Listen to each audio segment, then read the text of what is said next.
السلام علیکم ورحمۃ اللہ وبرکاتہ۔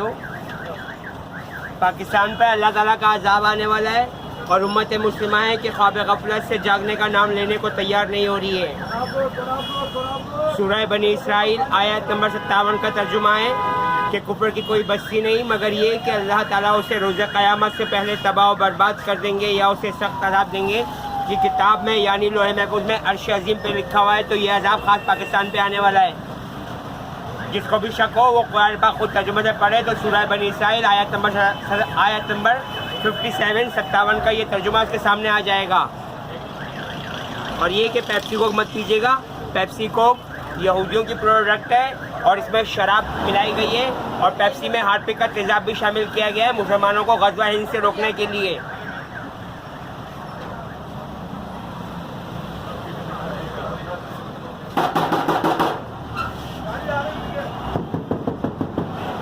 اور یہ کہ جب آپ قرآن پاک ترجمے سے پڑھیں گے تو آپ کے سامنے بتوں کے نام آئیں گے: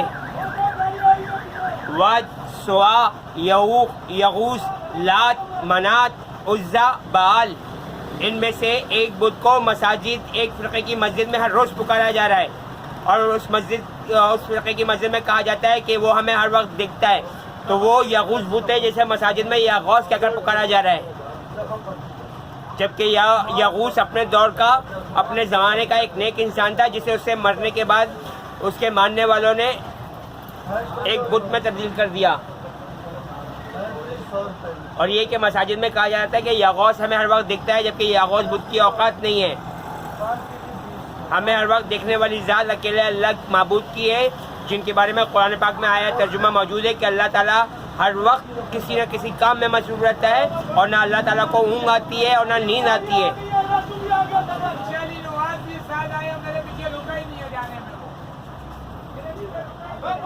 اور یہ کہ جب تک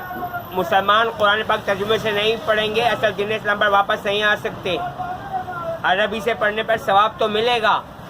لیکن ترجمہ پڑھیں گے تو ثواب بھی زیادہ ہو جائے گا اور مسلمانوں کو معلومات بھی ملنا شروع ہو جائے گی۔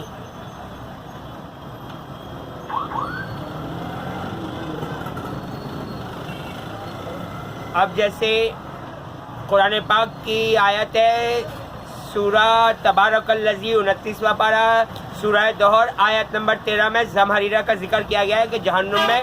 ٹھنڈک کا عذاب۔ تو پیپسی کے فریج میں یہودی مسلمانوں کو ٹھنڈک کا عذاب دے رہے ہیں، اور یہ کہ اس میں 10 چمچ چینی شامل ہے اور اس ٹنگ میں 20 چمچ چینی ملائی گئی ہے، تاکہ مسلمان کبھی بھی غزوہ ہند لڑ کر جنت میں نہ جا سکے۔ اور یہ کہ پاکستان کی خفیہ agency ISI inter surveillance intelligence کی رپورٹ ہے کہ عمران خان جو PTI کا چیئرمین ہے اس نے میرے بارے میں قرآن پاک کی سورہ نور سے آیات غائب کروائی ہے، کیونکہ میرا والد PTI کا ایک کارکن تھا جس نے 2006 کے بم بلاسٹ میں جو عمران خان کے کہنے پہ نمائش نیشنل پارک میں کروایا گیا تھا، بڑے بڑے علماء کرام کو اس دن شہید کروا دیا۔ اور یہ کہ ابھی جو پاسپورٹ آفس میں آگ لگی ہے تو کسی یہودی کا ڈیٹا چھپانے کے لیے پاسپورٹ آفس کے سارے کاغذات جلا دیے گئے ہیں جو پرانا ڈیٹا تھا۔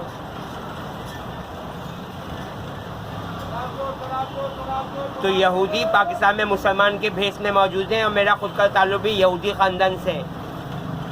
اور اس حوالے سے حدیث موجود ہے کہ دنیا میں پیدا ہونے والا ہر بچہ دین اسلام دین فطرت پر پیدا ہوتا ہے، بعد میں اسے اس کے ماں باپ کافر، مشرک، منافق، مرتد، شیطان کا پجاری، یہودی، عیسائی، ستارہ پرست، بدھ مت، جین مت، ہندو، پارسی اور سکھ بنا دیتے ہیں، اور دوسرے مذہب کے لوگ۔ تو جس کو اللہ تعالیٰ سے ملنے کا شوق ہو تو اس کو قرآن پاک کی اس آیت پر عمل درآمد کرنا چاہیے کہ جس نے یہ کہا کہ اللہ اکیلا معبود ہے، پھر وہ اس پر قائم رہا، اس پر فرشتے اترتے ہیں اور اس سے کہتے ہیں کہ نہ خوف کر، نہ ڈر کر، نہ رنج کر، نہ غم کھا، بے شک اللہ تعالیٰ تیرے ساتھ ہے، کیونکہ تو اللہ تعالیٰ کو اکیلا معبود مان چکا ہے۔ اور یہ کہ پھر قرآن پاک میں آیا ترجمہ موجود ہے کہ لا شرک ظلم عظیم، کہ شرک عظیم ترین ظلم ہے، اور اللہ تعالیٰ تم سے کھانا تو نہیں مانگتا بلکہ الٹا اللہ تعالیٰ تمہیں کھانا کھلا رہا ہے، تو تم اس سے ایک اللہ کی عبادت کیوں نہیں کرتے ہیں اور شرک کیوں کرتے ہو؟ تو جس نے شرک کیا باوجود اس بات کے کہ قرآن پاک جیسی آخری سچی اور اللہ تعالیٰ کی طرف سے چوتھی آخری سچی نازل کردہ کتاب کی پیروی کرے گا تو وہ جنت میں داخل ہو جائے گا۔ اور پھر قرآن پاک کی آیات کا ترجمہ ہے کہ تم اللہ تعالیٰ کو کسی بھی نام سے پکارو، اس کے سب نام اچھے ہی اچھے ہیں، چاہے تم اسے ارحم الراحمین کہو، چاہے اسے احکم الحاکمین کہو، چاہے اسے رحمان کہو، چاہے رحیم کہو، جتنے نام اللہ تعالیٰ کے سب اچھے ہی اچھے ہیں۔ اور یہ کہ اللہ تعالیٰ کو غصہ بھی آتا ہے اور اسی لیے پاکستان تباہ و برباد ہونے جا رہا ہے۔ آپ کہو گے کہ بھائی صاحب اللہ تعالیٰ کو غصہ کب آتا ہے؟ تو جو کوئی بھی مسلمان بھائی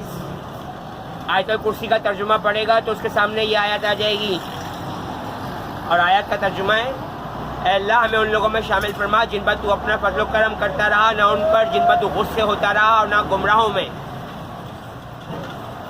تو اللہ تعالیٰ کو غصہ آتا ہے، اسی لیے اللہ تعالیٰ کا ایک نام القہار بھی ہے، قہر برسانے والا، جبار بھی ہے، جبر کرنے والا۔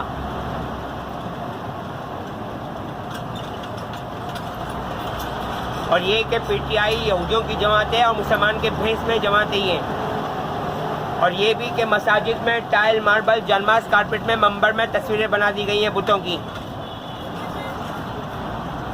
تو جب تک مسلمان قرآن پاک خود ترجمے سے نہیں پڑھیں گے اصل دین اسلام پر واپس نہیں آ سکتے۔ اصل دین اسلام پر واپس آنے کے لیے قرآن پاک کو اور آخری نبی الزماں محمد مصطفیٰ صلی اللہ علیہ وآلہ وسلم کی سنت کو مضبوطی سے تھامنا ہوگا، تب ان کو جنت ملے گی۔ ورنہ قرآن پاک میں واضح آیت ترجمہ موجود ہے کہ تمہارے سے منہ سے یہ کہہ دینے سے کہ تم مسلمان ہو تو جنت میں چلے جاؤ گے، تو ایسا نہیں ہوگا۔ پھر قرآن پاک سے رجوع کرتے ہیں تو پھر قرآن پاک میں واضح آیت ترجمہ موجود ہے کہ اللہ تعالیٰ نے آپ محمد مصطفیٰ صلی اللہ علیہ وآلہ وسلم سے پہلے کے بھی لوگوں کو آزمایا، اور آپ محمد مصطفیٰ صلی اللہ علیہ وآلہ وسلم کو بھی آزمائیں گے کہ اصل دین اسلام پر رہتے ہیں، کہیں فرقہ کافر تو نہیں ہو جاتے۔